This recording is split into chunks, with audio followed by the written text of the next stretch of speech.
The other group, along with the first responders, military. Oh, yeah. Worked with a ton of military folk. Phil Kolarczyk, welcome to the podcast, my friend. Thank you, man. Glad to be here. Yeah, thanks for coming out. So, sorry my voice is a little raspy today. Sounds good, man. We've been rocking and rolling in the tree business, so I'm going to try to keep it dry and smooth so we're not choppy here. But so yeah, man, I wanted to bring you on and talk about some of the things that I really enjoy outside of my day-to-day life, and that's, working out.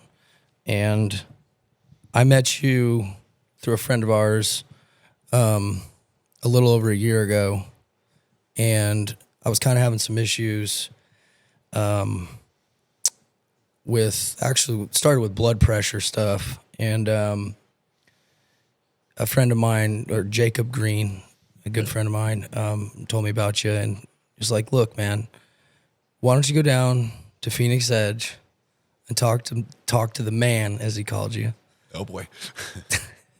Talk to Phil and sit down with him and see what's going on. He went into talking about how, our primary care doctors typically are kind of just brushing over some stuff. And they're not really taking a deep dive into, like your actual, like really what's going on with your blood and hormones and things like that. So I went and saw you, and I have to say that the results have been great. Good. They've been, it's kind of brought a new, outlook on life for me. It's motivated me in a lot of ways, whether it be in the weight room, training jiu-jitsu, my day-to-day life. It's been a good thing. So that's kind of why I wanted you to come on and kind of just get to know you, tell our audience, like, kind of, we'll start from the beginning, kind of where you grew up and how this kind of all came about for you. I know your business is pretty successful. We've got, anybody that I know that I've, talked to about what I've had going on, I'm always sharing it, and I'm like, hey, you guys, you need to go down to Phoenix Edge and you can talk to these guys because they got it going on. We made a few friends over the years. Yeah, you got a great staff. Your team's great. But anyway, so tell us, like, where'd you grow up, man? How was life as a kid where you did grow up? Was it locally? Yeah, actually, I grew up in a really small town in Pennsylvania called Gallitzin. Really, probably had maybe 1,100 people total, so really, really small. Grew up there. It was a blue-collar town. My dad worked for the railroad. Mom worked for the veterans home. So, all they did and all they taught us was put your head down, do the work, come home, go to sleep, get up and do it again. So really, really taught me a lot of things about work ethic that I think a lot of youth this day and age kind of forgets. They want to be hand-given everything. It's like you still have to do a lot of the work. Yeah. So from there, I played pretty much every sport in high school. I played baseball, basketball. Football was my primary sport.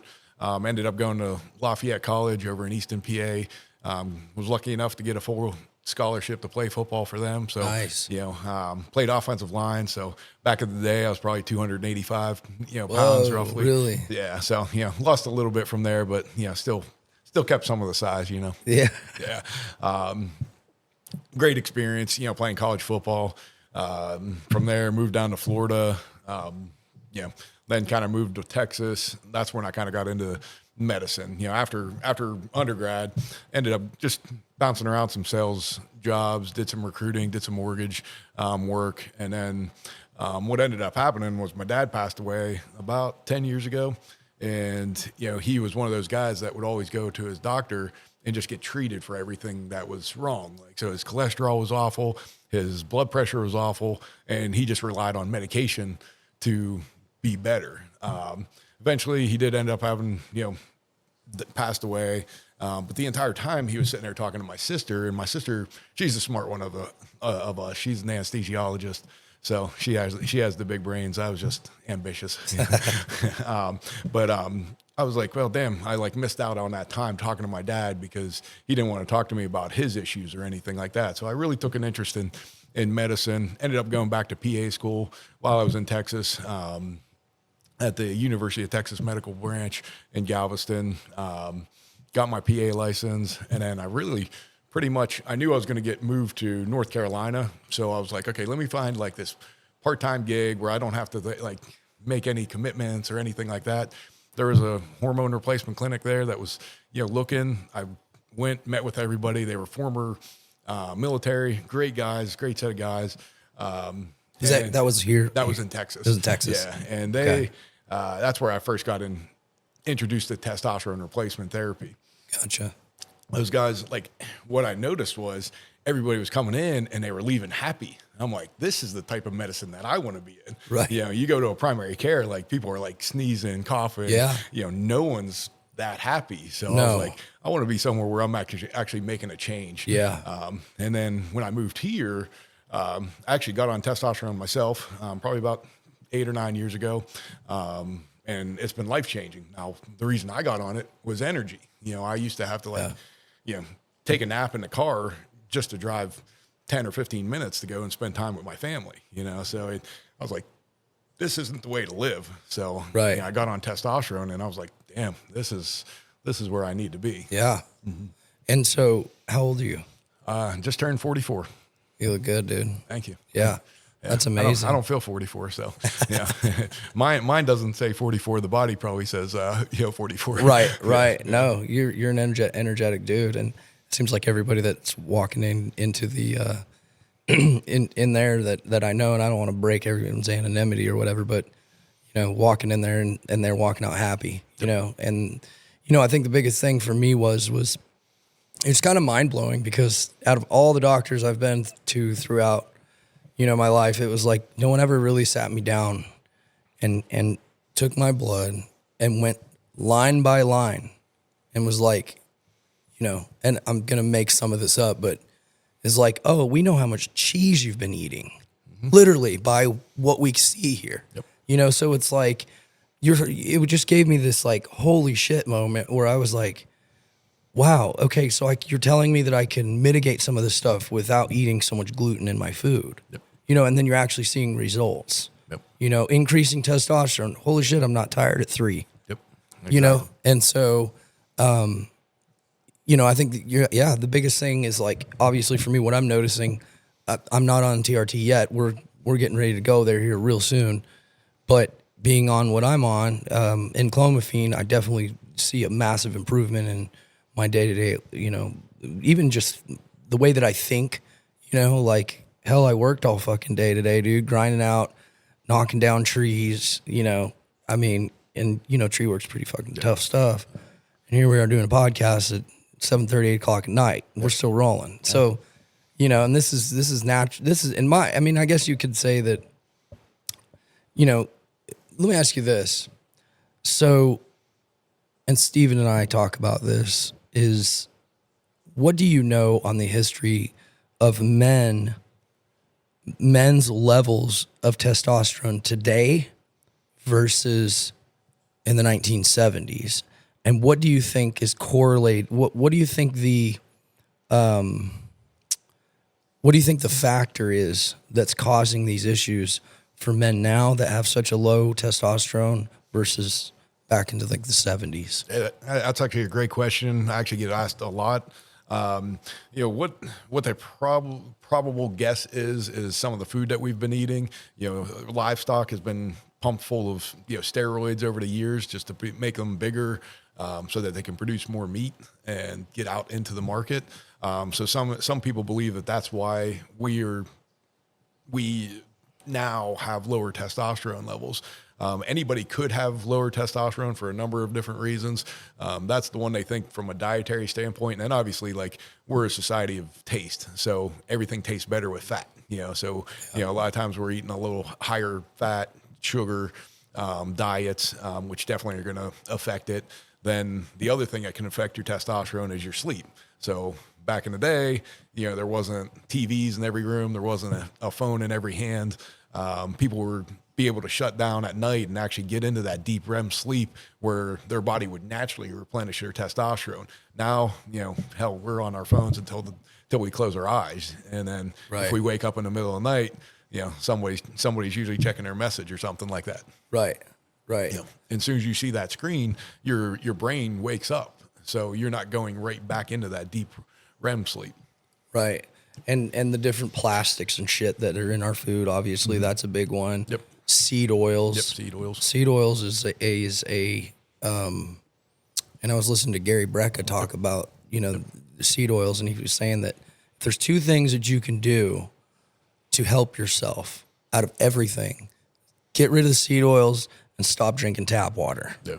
Those are like the two biggest things because of all the freaking chemicals that are in our water. Yep. So I started kind of cutting out the seed oils a couple months ago. And dude, I actually, the thing I noticed the most was inflammation. Yep. Dude, like almost none. Yeah. I mean, like I used to get real bad sock impressions. Yeah. And so now that I've just completely switched over, like I'm literally watching everything. None. Wow. Yeah, that's awesome. Isn't that crazy? Yeah, that's great.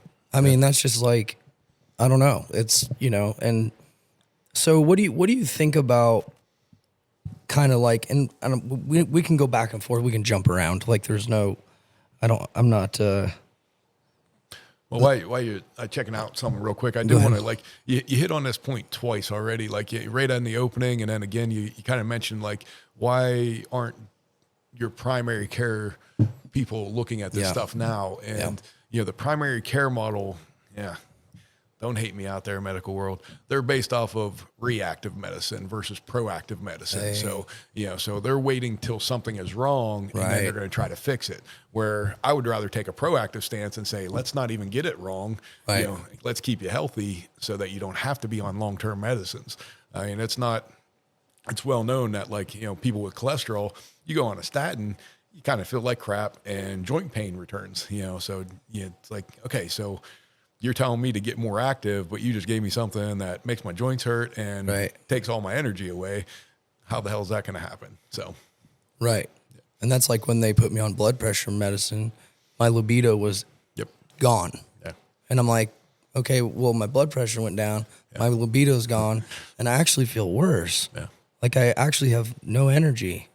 Like it's like kind of not zombified, not like on a Xanax or something, but like, okay, well, what the hell? So, I mean, but you do hear people that, that are on it that don't feel any side effects, and maybe that's just because they've been on it for so long or something. But I definitely did, and that was the biggest thing that prompted me to go, to go see you guys. And, but yeah, I was gonna say, like, I guess the biggest thing for me was, my energy levels, and then obviously fat loss. So can you talk a little bit about, there's a lot of misconceptions out here in the world. There's so many thousands of different diets to be on, whether it's, a keto diet, Whole30, carnivore diet, vegetarian.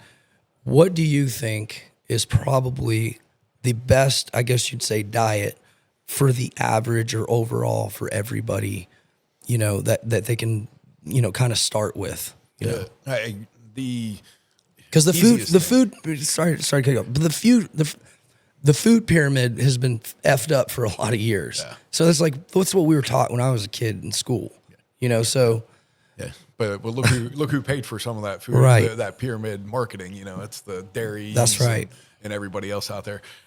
Usually the basis, I'll say, of any successful diet is just going to be, increasing your protein, your fiber, and limiting your carbs. So when you look at like a carnivore-based diet, you're eating nothing but protein. So you're eliminating your carbs. So that's successful. Atkins, the Miami Beach diet back in the day, like it's all pretty much like, okay, watch your carbs, so carbs, some people are like, well, I don't eat sweets. Well, carbs aren't just sweets. It's also your breads, your pastas.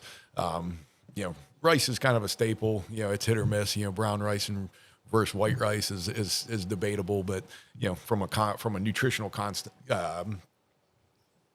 they're very, very similar. So, but rice is kind of a staple in some diets. Yeah. Well, I mean, it's one ingredient. Yep. You know, jasmine rice is jasmine rice. Yep. You know, there's like little to nothing done to it, you know. So it seems like your body breaks it down a little better, you know, like sourdough bread. Yep. You know, that's one that the body just kind of eats and it goes away. And then like, obviously if you're an active person, you do need carbs for recovery. So, and if you ever want to see how your body feels with or without carbs, like carb deprive yourself for a little while and then take that first carb, you're going to have the best day of your life, right? You know, because you're going to end up having a little bit more energy. But again, you know, if you just watch your carbs and increase the protein, because protein is going to help you maintain your muscle, even if you're not a very active person. So maintain that muscle, and eliminating the carbs usually is successful for most people. Right. And keep it simple. You know, I always tell people, you know, find what you like. And if you're going to track anything, I always tell people, just track your protein. Some people want to do every single macro. Unless you're getting up on a stage, you know, then, you know, really it comes down to either calories or protein. You know, and for me, a successful diet, about 10% of your calories is going to be protein. So if you're eating a 2,000 calorie diet, about 200 grams of that should be protein. Does it happen like that? Not necessarily, but if you hit, you know, for us guys, like a general guy, if you hit 200 grams of protein, you're going to be in a really close to where your calorie goal is going to be. Right. Yeah. And do you think breaking, what would you recommend on breaking up meals throughout the day? Like, because I mean, Michelle has, you know, gone over a couple different ones with me, excuse me. And, I think one of them was, and I couldn't stick to it, but it was 5 meals a day. So 5 meals a day at 40 grams of protein and 30 grams of carbs. But holy shit, by like the 5th one, I'm like, I'm full. Like I don't, you know, I got to get it down. But I was like, wow, it's actually, you know, when you're putting in some good dense food into your body, you get full faster. Yep. You know, and going back to, you know, the proteins and fiber, they make you feel fuller quicker. Right. They make you feel fuller longer. Yeah. So if you feel full, you're not going to eat that, you know, cookie at the end of the night or whatever. Right. And Michelle, she's our nutritional person, fantastic person. Shout out to Michelle. You're awesome. She used to compete. Her husband used to be a bodybuilder.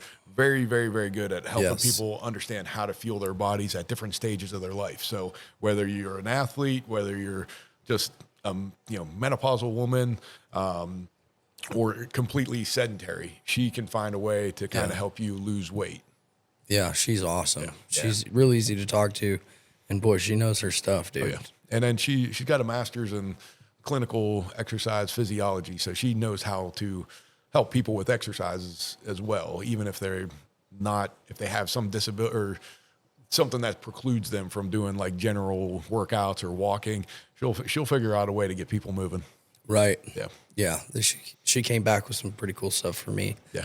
Yeah. Even though I fell off, I got to get back on the horse again. So every time I see her, I'm like, I fell off a little bit. She's like, that's all right, get back on it. And I'm like, okay. Yeah. And if she's super motivating. And when any of you guys come out to see her, she is super, super passionate about it. Oh, yeah. And very animated about all of her food choices. Yes. So she is definitely more regimented than anybody I know. I can look down at my watch and I can pretty much tell you where she's going to be at and what she's eating. Oh, yeah. Yeah. Yeah, she pulls it. She'll pull and what's cool, too, is she'll have things on display. Yep. Yeah. You know, so it's like empty packages, things that she's used, that she's tried. And most of it's like real good quality stuff. You know, it doesn't have a bunch of BS in it.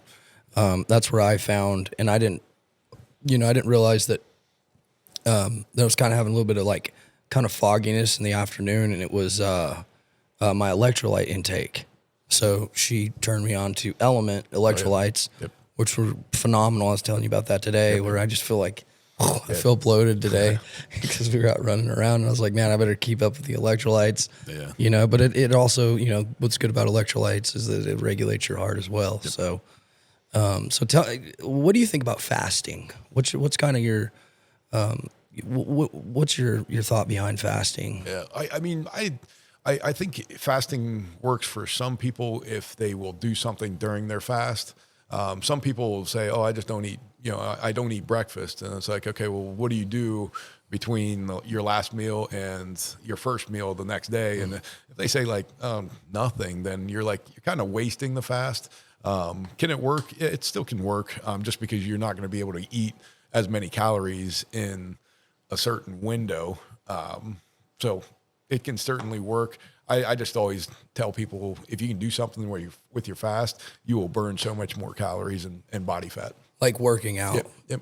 Yeah. So doing like a Fasted cardio or fasted workout in the morning. Yep. So what do you mean by fasted cardio? Just meaning like you're fasted at a certain amount of time? Are you saying like work out at hour 12 or 14 or 16 or like somewhere in there? Well, I don't know. Like if you shut off eating at 10 o'clock at night the night before, I mean, because I've noticed, just for, I guess for example, is like I feel like at 16 hours, I don't know if I feel right. So like 14 is kind of just feel better at 14 hours, I guess. I can feel pretty clear. Like I feel like my body's gotten everything out it needed to or something maybe. I don't know. I could be wrong. Yeah. But well, usually if you get to that hour 16, you're probably going to have like maybe a little bit of blood sugar issues where it'll be a little bit lower. So you might, your body's like almost demanding you to have something at that stage. The other thing I find with fasting is you have to be consistent with it. Cause if you are fasted all week and then, Saturday morning, you decide to go out to breakfast with the family or something like that, this entire time you told your body not to turn on its metabolism until 2 o'clock or 4 o'clock in the afternoon, and now you're putting food in there. Your body doesn't even know what to do at that point. So the metabolism is still a little bit lower when you have that meal that's outside of your normal window. that's crazy. Yeah. Yeah, I don't know, man. Fasting's just kind of. Yeah, I've like 12 hours is, I'll do like, I could definitely shut it off at 10, way before 10 o'clock. Try to do 8 o'clock at night, but we're late people. We tend to stay up pretty late. Well, one of the nice things is like, one of the other therapies that we do is the peptide therapy. Oh yeah. And the peptides, they're just amino acids that tell your body to create more HGH naturally. And one of the things that requirements is you have to be fasted for at least, they request at least an hour. Most likely they want you to be 2 hours before you give yourself a shot and 2 hours after. So a lot of people find that they can stop eating at a certain time and then, take it right before bed and then go to bed. Right. So that's a good way to kind of like make sure you're going to be diligent about stopping at a certain time. Yeah. And when you jump on those. Yeah. And I'm getting ready to start a round of Testosterone again. Love that one. And I've kind of cut it off for, it's been a month and a half, I think, since I got I just got my order in here not too long ago, but Testosterone's an awesome one.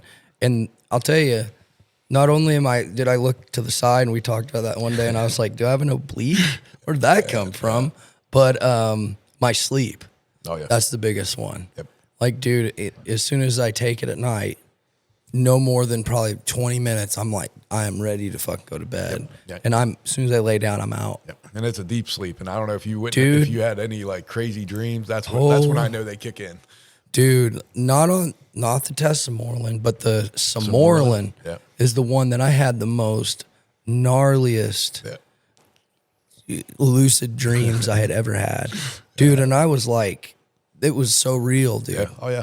I was like coming out of my sleep like, whoa. Oh, yeah. Talk about deep, dude. It was to the point where like I was like, man, I don't know if I can keep taking this one. It was deep. Did I ever tell you the one the craziest dream that I ever had?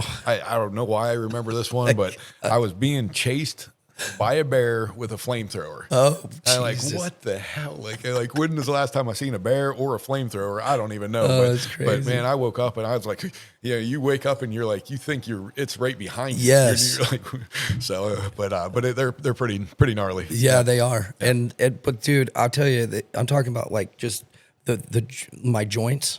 Yeah. I feel pretty like greased up. I don't know how to explain that because when you're grappling, you're training jiu-jitsu and you're rolling and things like that. It's really hard on your body, man. Yeah. Yeah.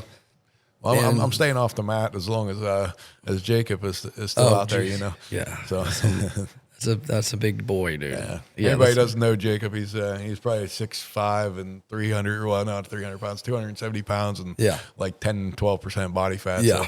So sorry if I cut you off or didn't get you close enough. Yeah. Or Big Mike. Yeah. Oh yeah. Mike's another one. Another beast. Another beast. Yeah. He's getting ready to fight here. Fight to win in Charlotte in March 8th, I think. Oh well. I think next weekend. That's this weekend. Yeah. Is it this weekend? Yeah.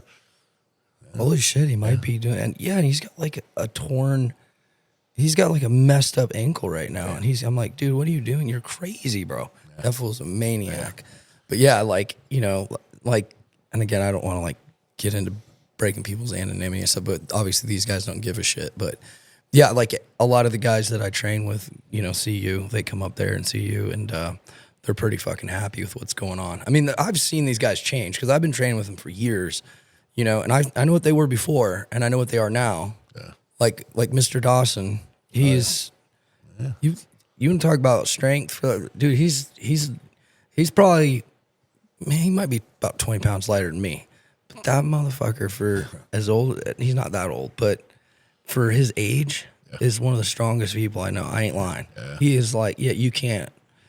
I think he's got his black belt coming up, right? Yeah. So he was telling me about like you get put like in a line or a circle or something, and it's just like boom, boom. And I'm like, that's a real deal there. Everybody's been putting it on pretty hard lately. It's a good thing he's up there seeing you guys because he's as strong as an ox. But yeah, so. Well, that's the other great thing. Like when you do.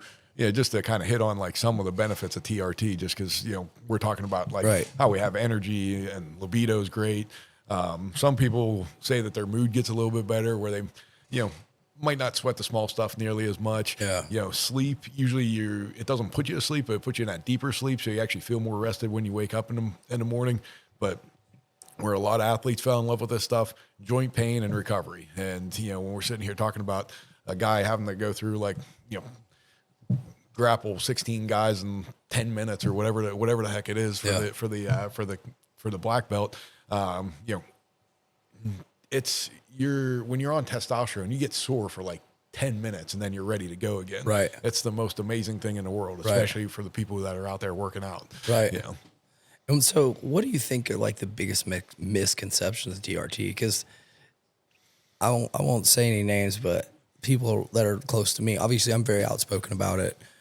I'm not on it. I've been sitting on the sidelines. I had a buddy a good friend of mine. He's like, man, you know more about this shit than any of us. He's like, you're on the sidelines. When are you going to come play?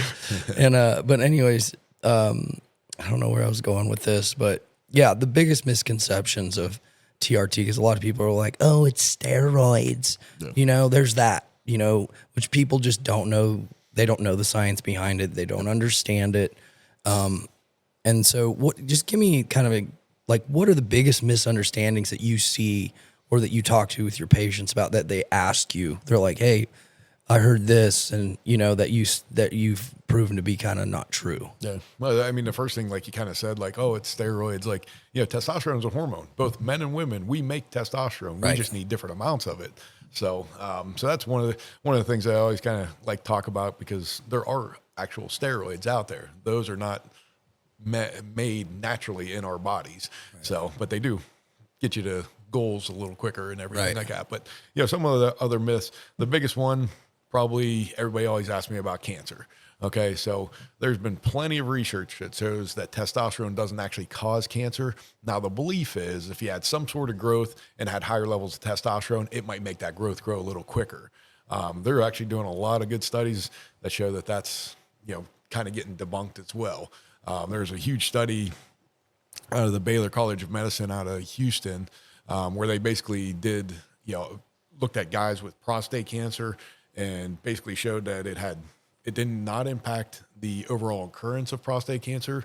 It did not impact the growth rate of the cancer. Wow. And then the surprising thing is that they actually found that people with guys with prostate cancer, got to clear that one up.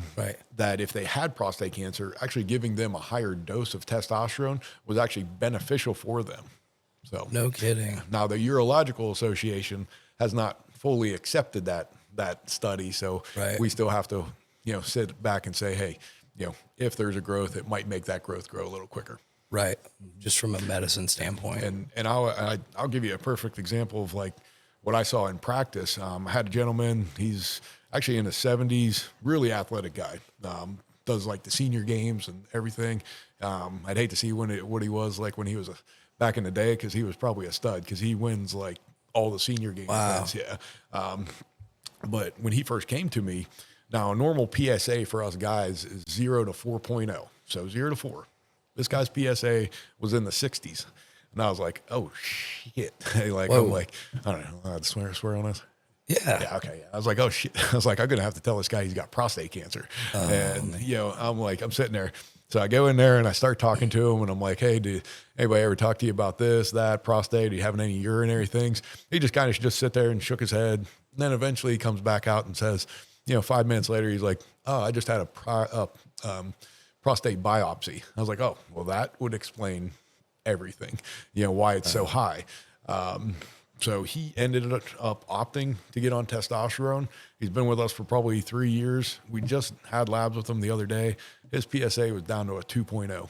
Wow. I was like, it probably hasn't been this low since he was probably in That's his amazing. 40s. Yep. Wow. So I saw it firsthand happen. That's crazy. Yeah. We made him sign a bunch of waivers saying that he understands, like, that there could be a risk with it. But And how old would you say he was? he's in his 70s. Wow, really? Yeah. He still does it. He still bikes he's into like mountain biking now. But he also does, like I said, he also does all the senior games and, wins like sprints and stuff like that. So I'd hate to see him back in his day. That's crazy. Yeah. Because you go online, you research it. It says that, like, I could be kind of butchering this, but it was saying, like, men over 75 that have died that they've gone back and done autopsies on, like, most of them have colon cancer. So it's like, okay, I mean, and then I've also heard that you going in and even getting biopsies done could actually hurt you more in the future. I mean, there's studies on that to show people going in, and it's like, well, if you're 75 and you're probably going to get it anyways, it gives a shit. Why are you? I don't know. I mean, obviously this is money. We're talking. Yeah. Well, there's an old adage in medicine that all of us guys, if we live long enough, we will die with prostate cancer. We're not going to die of prostate cancer. It is a very slow growing thing. But now, if you catch it now, if you have prostate cancer at 40, it's a different story, because that means you're going to have 30, 40 years of it growing. At 75, the worst thing is if they take the prostate out, then that person's going to be stuck on diapers for basically the rest of their life. Right. So, Right. Yeah. You were, just to kind of get back to another misconception, is that testosterone makes you sterile. So for us guys, we will produce testosterone and sperm until the day we die. Okay. So when we're on testosterone, the same system that tells the body to create testosterone is the same system that telling the body to create sperm. So as soon as it senses you have enough testosterone, it stops sending that signal down as strong. It still sends it down. So you're still producing a little bit of sperm. So it just makes, pregnancy, the Russian roulette of pregnancy, just the chances that much, less. Right. Yeah. So, but people still get pregnant while they're on TRT and go from there. I've kind of put two and two together. I want to say his name's Dada. I think Duda or something. Samson. Yeah. That competed for Miss Olympia. Yeah. I mean, this guy is jacked through the fucking roof. He's got to be on everything under the sun. It has to be. I mean, you don't get to that. Yeah. Be that size if you're not. But yeah, his wife's pregnant right now. So it's like, okay. It only takes one. And, exactly. If that one is in the chamber and it makes it all the way to the egg, it's going to happen. Right. Yeah. Exactly.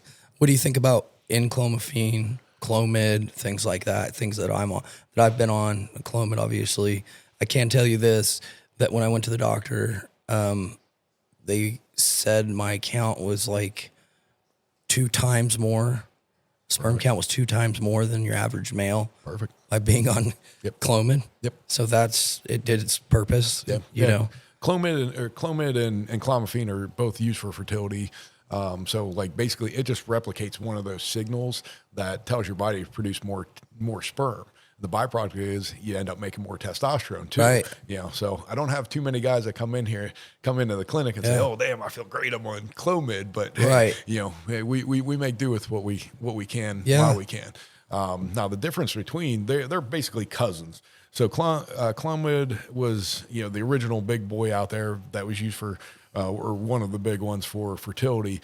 And clomiphene's fairly new, but it's supposed to be like a cleaner version of Clomid, basically. So it shouldn't convert over into estrogen nearly as bad, because you know one of the things that happens when you have more testosterone, some of that testosterone converts into estrogen. Right. And for us guys, we still need estrogen, but we need it to be in a very small window.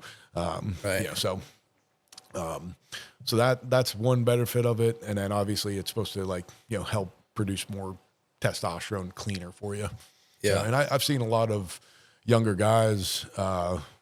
We would get them on Clomid because they want to get relief, but you know, getting on testosterone, there's a longevity of treatment. You know, we don't just get you back to like the high normal range and it just stays there. You kind of have to constantly supplement it. So I guess that leads me to another misconception or another thing that I get asked a lot is, am I going to have to do this for the rest of my life? Well, I can't tell you that. You know, will you need it for the rest of your life? Maybe, maybe not. Depends on what kind of quality of life you want to live, and if you see a benefit from it. So, personally, I mean, I'm open with a lot of my patients.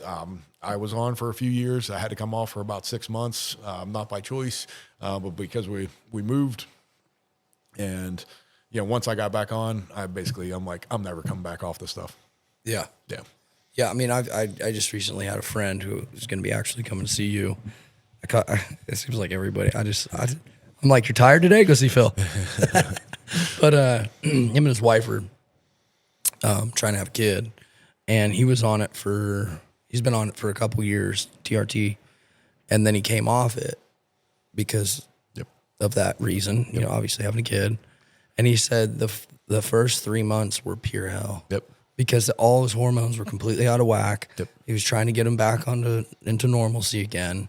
And right now he actually feels fine, he said. But he's just like, dude, he's like, I don't have the energy that I had before he's still going to the gym. He's still climbing trees and in the gym. But, you know, he's just like, yeah, like as soon as we're done with this, he's been right back on it. Yeah. Well, going back to when I was off, I purposely had my blood work done 5 weeks post my last injection, and my levels at that time for a normal guy is 300 to 1,000 roughly. Okay. Just rounding numbers. My number at that time was a 54. So 5 weeks post my previous shot. So I'm starting there. I'm looking through all these doctors. I'm like, okay, let me find a young one that might understand testosterone, might know what the hell's going, might, you know, just help me get back on TRT. Find this guy. I go to him. You know, he's the one that sees these labs. He's like, man, I don't know what to do. Like, it's 54. I got to send you to an endocrinologist. I don't know what the hell is going on. So I was like, all right, I'll jump through the hoops. So he sends me to this endocrinologist. This little dude was probably like, I don't know, maybe like 5'2", and he walks in and sees me and he's like, oh, so you want to get big? I'm like, no, I'm already big. You know, I was like, I just want to get back on testosterone. And he's like, well, what do you think? Why do you think it's testosterone? I'm like, well, I was on it. I felt a whole hell of a lot better. I'm off of it. I feel a whole hell of a lot crappier. So they're like, well, let's just see if it'll work. You know, like, we'll go through Clomid.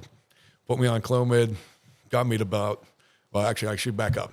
So after that 54, we redid labs about 4 weeks later, and I was back up to like a 220, whatever. You know, so I was back to producing whatever my normal level was. So then we get put on Clomid, gets back into normal ranges, like 450, 500. Yeah. And the guy's like, well, do you feel better? I'm like, no. And he's like, well, we got your test back into normal range, so it must not be your test. I was like, oh God. I was like, all right, I'm good, man. I'll see you in 6 months, and never went back. So. And what is that? Why is that? I mean, I hear guys all the time who go to their general practitioner and they're like, and guys will be like, hey, I'm thinking about getting on TRT. I've heard a lot of good stuff about it. You know, and they're like, and you know, the doctors will be like, well, why do you want to get on that? You don't need that. You know, and they'll test them, and their range will be at like 2 something, and they're like, you're within or 3 something. You're in the normal range. Why do you need to get on it? It's like, well, Okay, well, I can tell you this with my experience. I was at a 323, and then you guys tested me just on Clomid. I was a 683. Pretty common. Yep.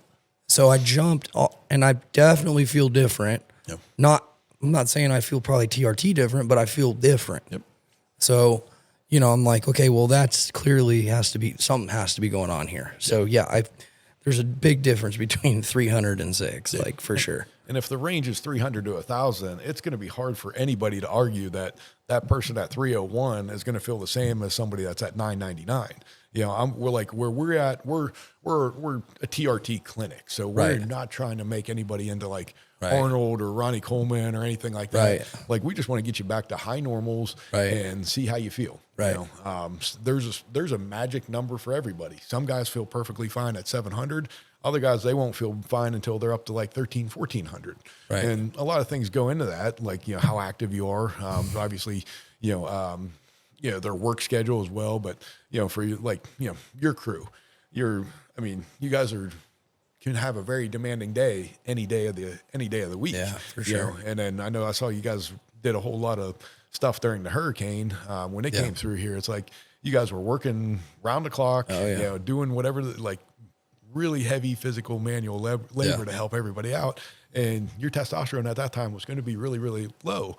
The other subset that I see that get really low are your typical night workers, or like, our officers or firefighters, first responders that have to, like, they don't know what their day is going to be like. And especially if they work overnight, they're not getting great sleep. So their levels are always typically a little bit lower, and they tend to demand a whole lot more testosterone than someone that's just like, hey, you know what? I want to just go through my day and just have a little bit more energy and then come home and just, play in the backyard. Yeah. Well, when you're in a fight or flight mode like that and your cortisol levels are through the roof, I mean, especially and I know some officers that are on it and they feel 10 times better, obviously, but, shout out to all of our first responders. That's right. Absolutely. 100%. Yeah. Love those guys. I got a lot of good friends in it. And, we're big supporters of law enforcement and, the firefighters and so forth. So the other group, along with the first responders, military. Worked with a ton of military folk. Obviously, great job out there. Thanks for keeping us free and safe. That's right. Everything, way braver than the two guys sitting here on a mic. Yeah, that's right. Yeah. So, but I was working with one particular, a group of guys that they obviously went to the VA. Anybody that's gone to the VA knows that the VA works at a snail's pace. And will not do anything outside of their box. But what we ended up doing with these guys, and they were really well connected in the military community, is like we started making a pitch so that they could come to us, get started on TRT. We could show that they're having a benefit, and then maybe potentially even switch them over to the VA so that they could get it covered. Because once they're in the VA system and they will approve it, they're going to get their medication for free, which is fantastic. But what the pitch was that sleep disturbances is one of the reasons why people could have lower testosterones. Yeah. One of the things that happened with our military, PTSD. PTSD is known to lead to sleep disturbances. Yeah. So that was our whole dialogue that we did. We showed labs. We showed how the people responded very well, and got quite a few of them squared away with the VA now. Yeah, so, I see a lot of guys online, Instagram that I follow that are on it. Yep. Yeah. So I think some of these guys are sponsored, maybe not sponsored, but they do sponsored ads for like Transcend. Oh yeah. I don't know if you heard of them. Yep. Yeah. We get a few people from them too. Do you? Yeah. I mean, some people want. Well, that's just online, online med essentially. Exactly. Yeah. Okay. And some people like to have like that in-person experience. And then so that's why, like, in here in the Triad, we're the premier place to probably go. That's to. right. Not saying that for an ego reason, but you are pretty damn good. No, and you check out our reviews. We got 300 plus 5-star reviews on Google. So oh yeah, it's pretty freaking amazing. I remember I was gonna ask you. So when someone gets on TRT, I know that I've heard multiple people do different things as far as I guess you'd say dosing. Some guys will do it every other day, a shot. Some guys will do it twice a week, Monday, Friday. and some guys will just do it once a week, right? Because you guys do offer in-house services. So if like you were don't feel confident about shooting. I'm not a needle guy. I hate needles. Yeah. But you guys offer that service as well to come in. What do you think the benefits are from obviously every other day versus once a week, twice a week, as far as what you're on? It really comes down to like how level you want your levels to be. Like if you do one shot a week, what ends up happening is it kind of spikes a day or two after you get the shot. So you feel pretty good for a couple of days. And then it kind of like by the time the next shot comes around or shot day comes around, you may have already burned through it. So you have like these peaks and valleys. So, some people will split it up, how often you want to do it.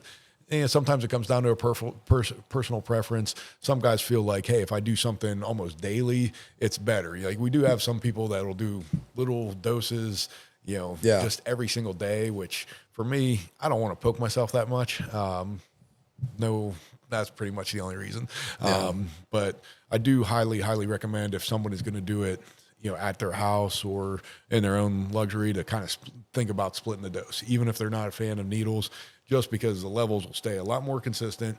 You don't get that peak when your testosterone peaks, your body kind of gets real anxious, and you could end up converting more into estrogen. Your red blood cells could get a little bit higher because you got to do a bigger dose so that it could potentially last that entire week. Whereas if you just split it, you're just giving yourself this little top off, so you're just like nice and steady the entire time. Yeah. What do you think about pellets? Pellets are, they're another way of getting testosterone. Our female population tends to prefer those a whole heck of a lot more. They're about the size of a Tic Tac. They get implanted on one of the hips. Really simple procedure. Takes about 10, 15 minutes done in the office. What happens is the pellets will start breaking down, get you up to a decent level fairly quickly, and then they just kind of slowly dissolve and kind of keep you there until you burn through them. For females, they last about 3 to 4 months. For our male patients, they last about 4 to 5 months. How do I feel about them? The hardest thing is controlling the dose, because once they're in. So there's no way for us to like kind of really change the dose. If it's too much testosterone, haven't had a guy complain about too much testosterone yet. So don't be my first. Okay. No. For females, they worry about too high of testosterone because it can cause, acne or hair growth. And, right. They don't want to be shaving alongside their spouse, Right. But if it's too little, the only thing we can do is go back and put more in. So some people don't want to get cut again.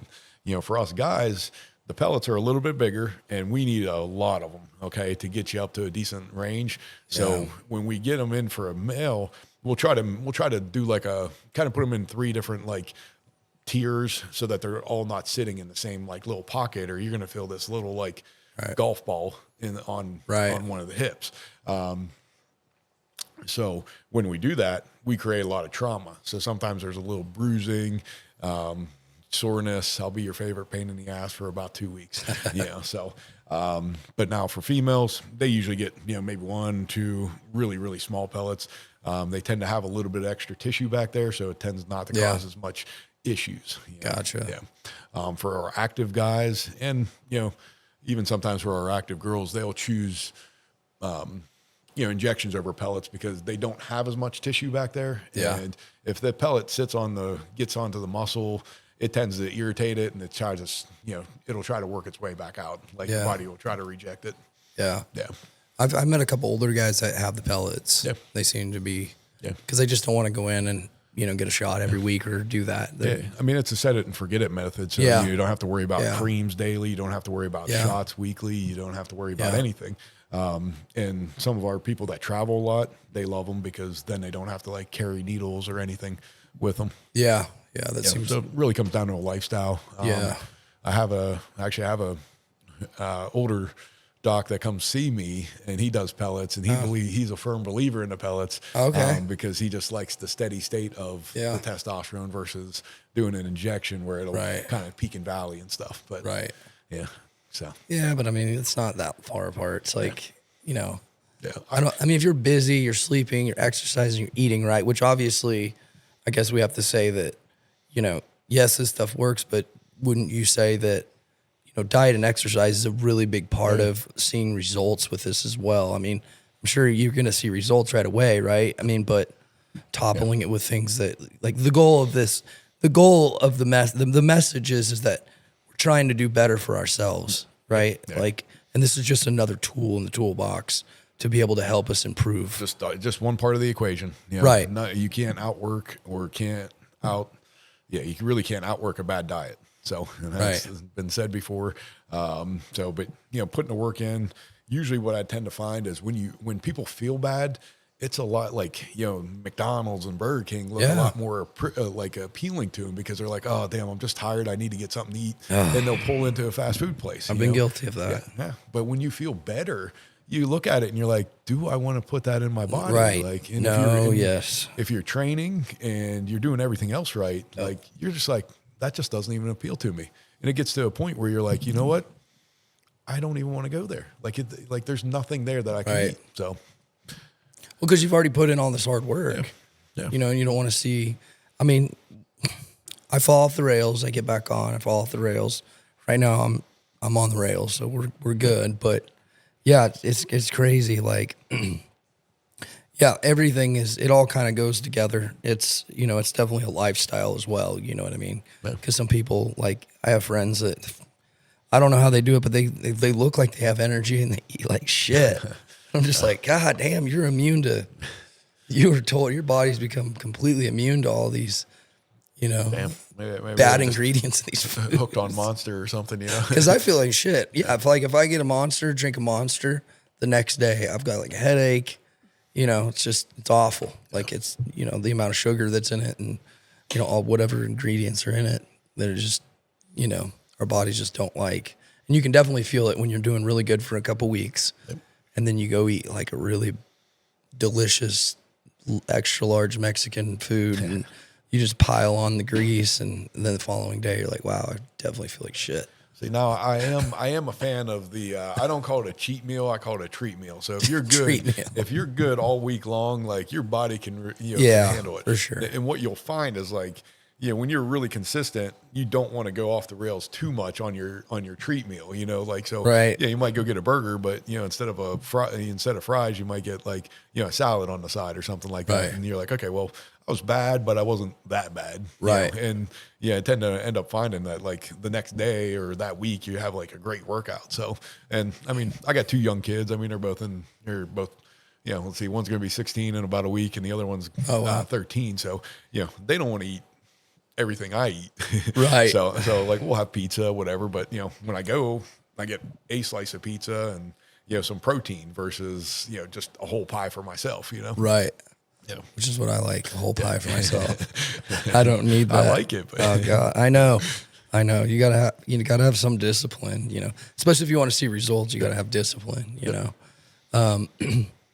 Something that I was going to ask you earlier about is, what do you recommend for people that live in rural communities that can't get to see someone like you or a physician? Is there things that they can do like online or seek out? I mean, obviously, like if you live up in rural Jefferson, Boone, way up there in the mountains and there's no one kind of around, I'm sure there's probably someone up that way, but is there something online that people can go and see, or do you guys offer anything like that? Or like, what do you recommend for people? We do to an extent. The hard part is testosterone is a controlled substance, right. For the fear that it's going to be abused or because of the past when it was abused. So, doing things virtually, COVID gave us a lot of access. So we are allowed to do a lot more things virtually. Now they're trying to tighten back the reins. Yeah. It's going to be tough because it's going to take that one person that's on, some, med that keeps them in line. And when they can't get it because they can't make an in-person thing, and, right. If that person would happen to go do something, then, the fear of that lawsuit is, probably going to keep like online access a little bit longer. Right. But for us, I mean, if they live in North Carolina, we use LabCorp. Okay. So like if they're that far away, I got people that down on the coast, they'll go and do their labs at LabCorp. We'll get them. We'll have a conversation with them, see if we can help them out. Okay. At some point, we do have to see them in the office. so that we can get hands on them and actually do a physical. But, Right.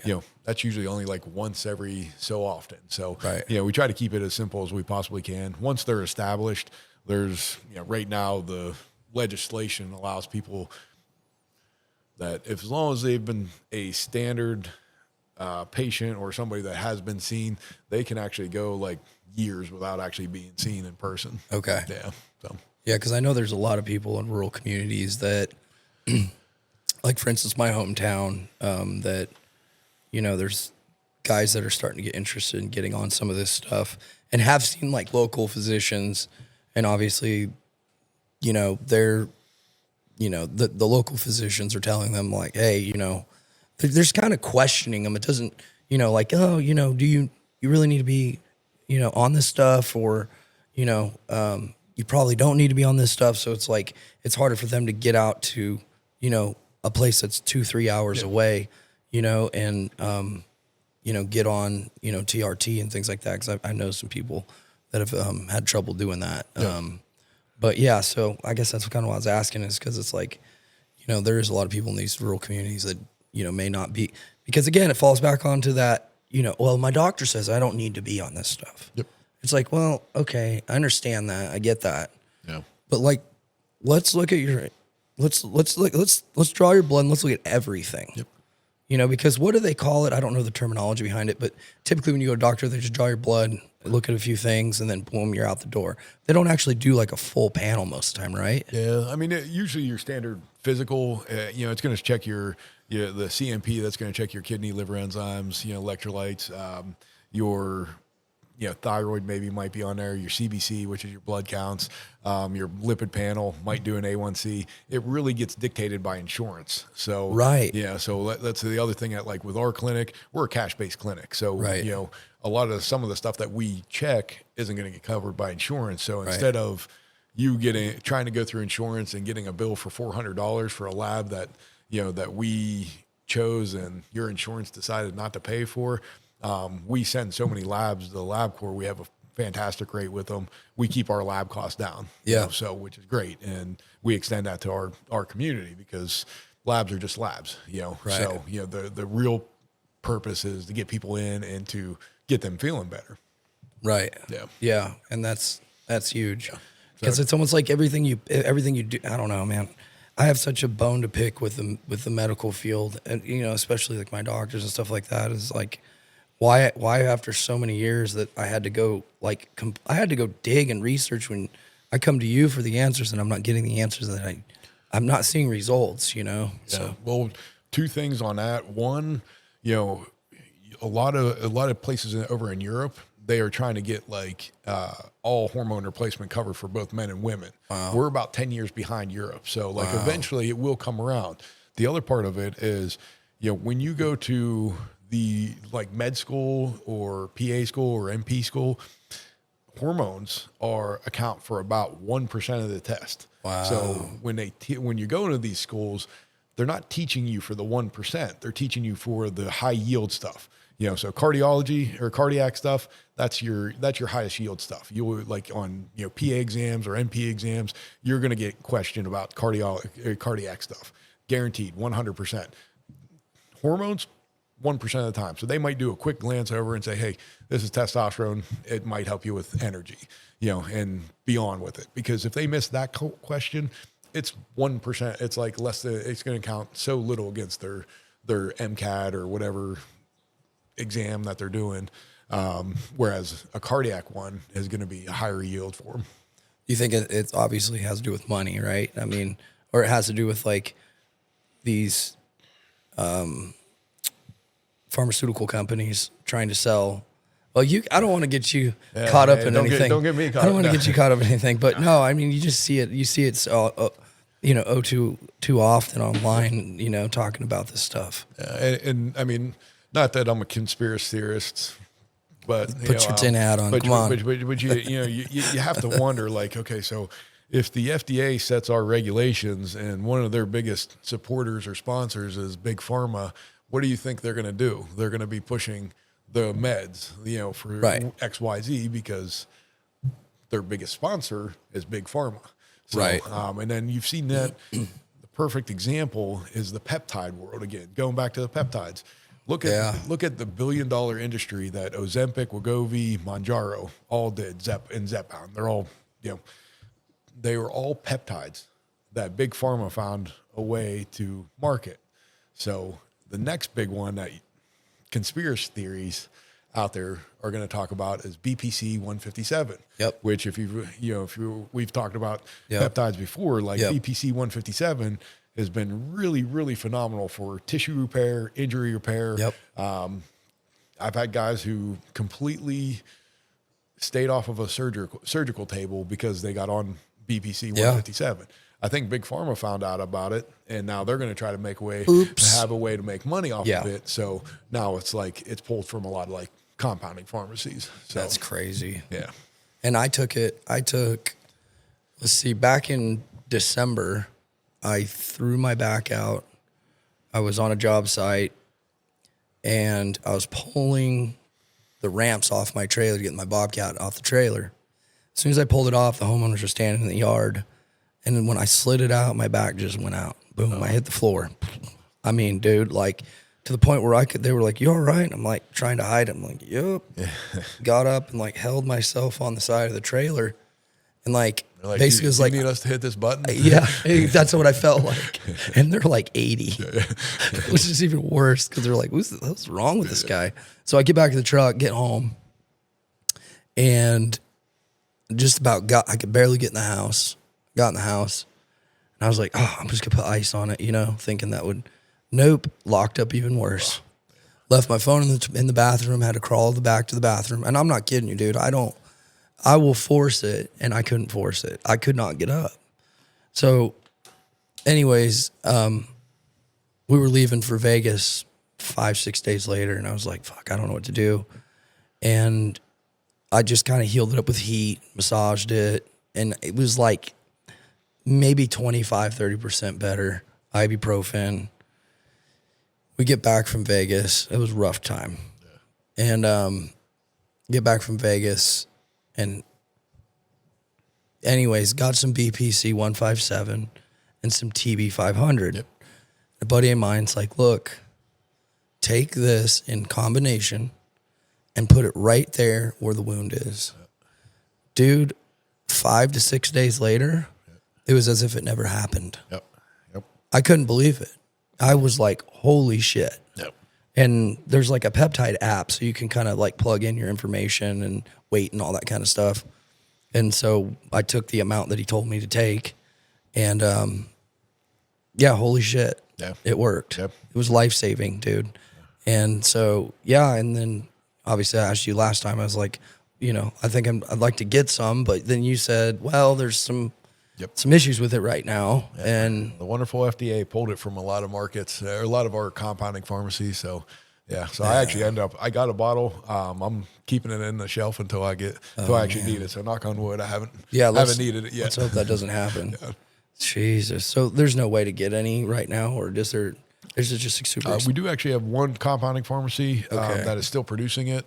Okay. I'm not going to mention names because I don't want to get them in trouble. No. But if anybody's actually looking for it, that's where we end up sending people. Because I know they have the pill form too online that you can also get. Yeah, the pill form is supposed to be better for. Which I've heard has been okay, but it's supposed to be better for like gut health. So like it's been shown to help with like people that have Crohn's and colitis.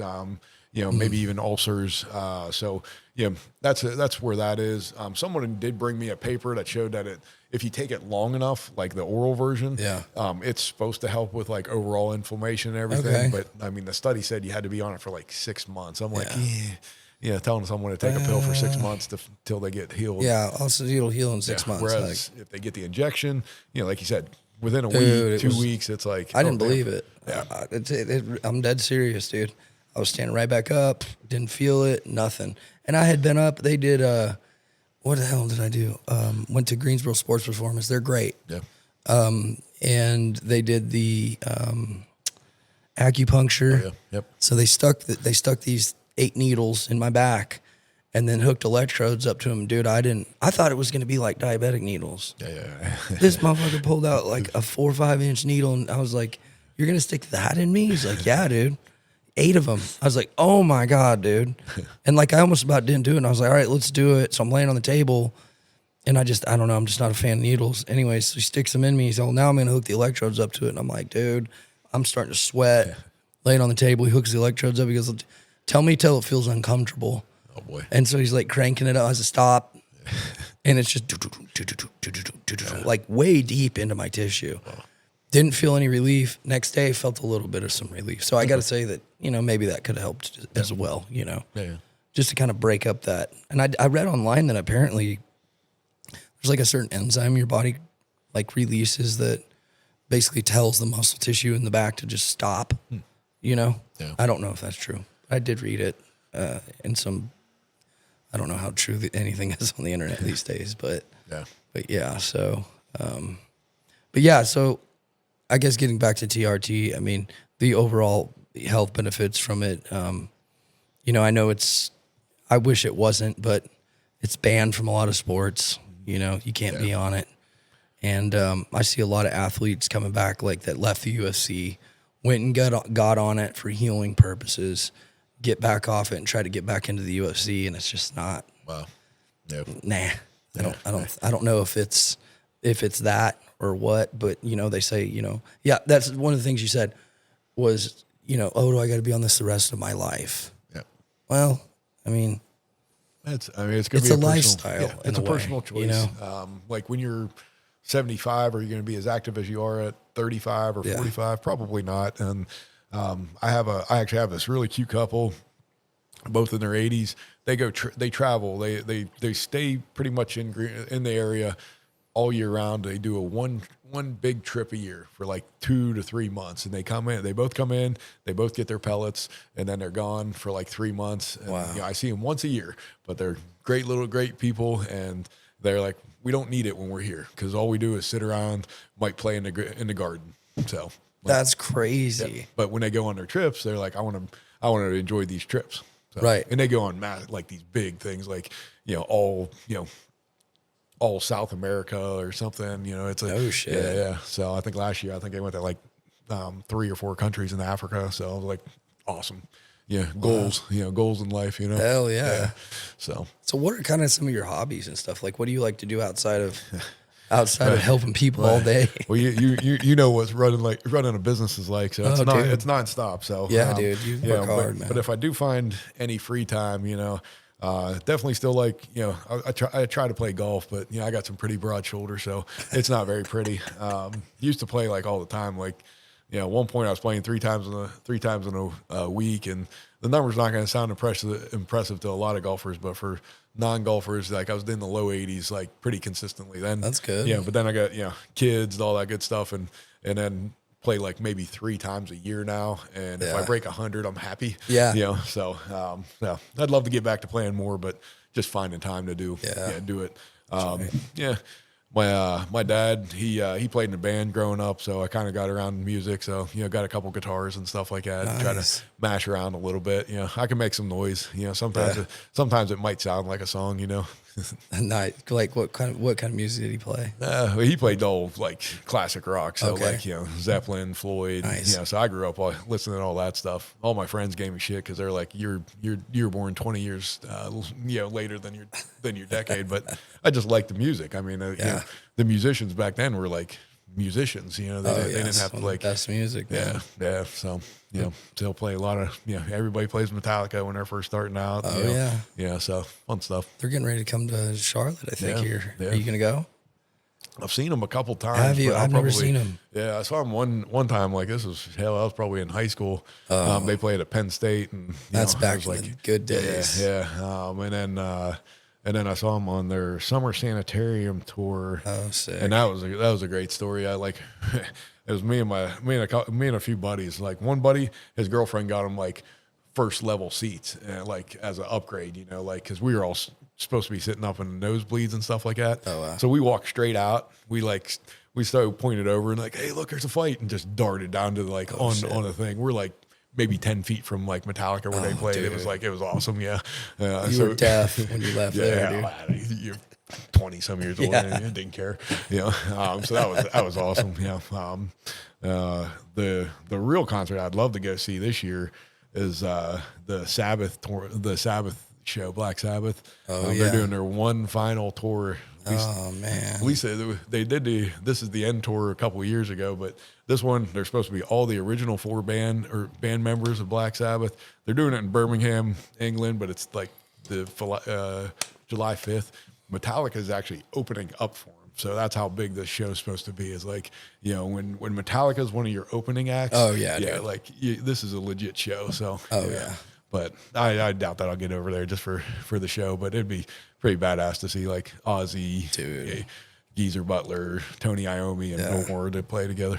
So That's sad though, you know, to think about it. It's like, yeah, it's just an era that you just never. That's one of the baddest bands ever. and from what I heard, like, you know, Ozzy's stage presence is one of two positions, one to the right or one to the left. Yeah. And that's it. Like, and you know, that's all he can do anymore. He's old. Yeah. Super old. Yeah. And add a little bit of fun in his youth. You know? Yeah. He had more than enough fun. Yeah. That guy's a freaking animal. I know they were also playing, I think they were playing at Virginia Tech here soon. Yeah. Well, you know the story behind that. Like Yeah, Virginia, what the was that? Virginia Tech Hokies, their football team, they come out to enter Sandman every single game. So like, that place will be rocking. You know, Dude. So, yeah. Holy shit. That'd be a fun one to go to. That too, would be but, sick. Yeah. What a neat place it is up there. Yeah. One of our sister jiu-jitsu schools, shout out to Tech MMA.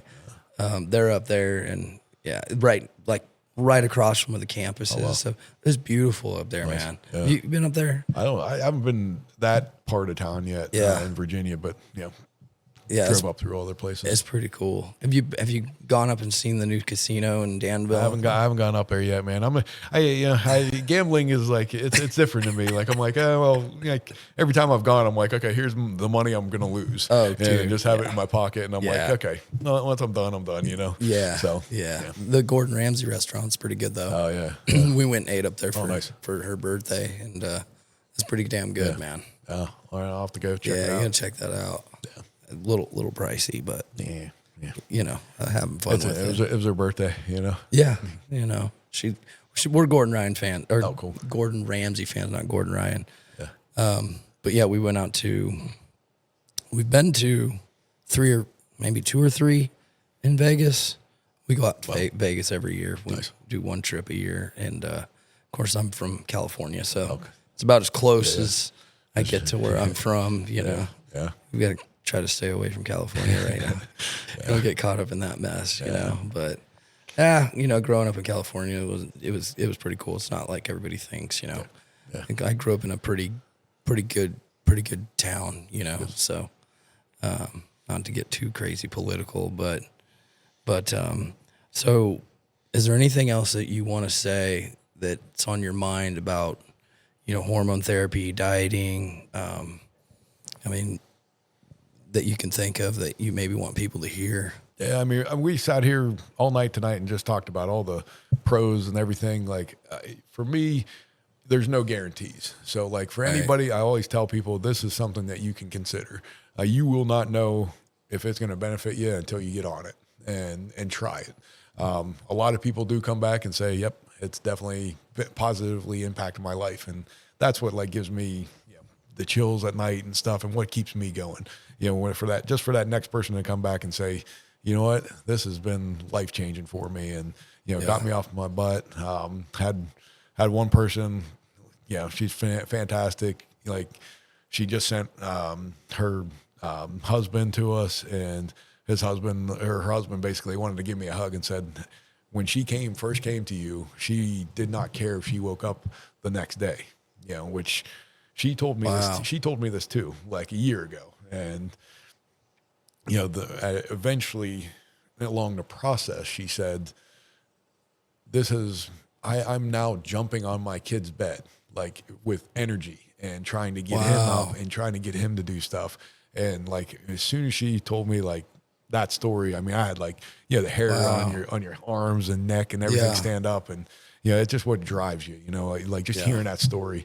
Had another guy that, he was a truck driver, came to me. He had his A1C, which is a marker for diabetes, was an 11.7. So this guy, the average range, you want to be under 5.7. Right. Put it that way. So he's 6 points higher. It was double. Yeah. And as a truck driver, if you have type 2 diabetes, it could affect your career because they might not let him hit the road. Dude lost maybe 80 some pounds. Whoa. And he has a very distinct beard. And he came in after he lost all this weight, and he got on testosterone. We also got him on some stuff to help him with his diabetes. Came back. His A1C is like 5.4 now. He was 80 pounds lighter. If it wasn't for the beard, I would have never even known who the hell that guy was. This guy once called me and said, "Hey, I got this bump." And I'm like, "Oh shit, what do you mean you got this bump?" He's like, "It's on my stomach." And he just starts explaining it to him. I'm like, "Dude, I think you got a hernia." And he's like, "Will you check it out for me?" And I'm like, "I can't do anything for it." And he's like, "You're the only one that has helped me in the last 3 years," or whatever it was. And I was like, "You can come up here. I'll mash on your stomach a little bit, but you got a hernia." So he comes up, he lays on the table.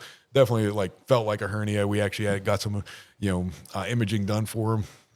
Ventral wall hernia. So he ended up, we got him scheduled for surgery. He went over, or referred him over to a surgeon and everything. So, this guy's like, man, he's like, "You have helped me so much more in the last 3 years than anybody else has happened to help me in the last 40. So that's amazing. Yeah. And that's what, dude, that's the feeling I get. That's why I'm like, I get that feeling when I walk into your guys' place, dude. Like, I think your thing says "be you again." Yep. And it's like, yeah, I for sure feel, I mean, I don't know. It's just your staff, the welcoming presence of your office. It's really nice. It's a nice, clean facility. Everything's dialed.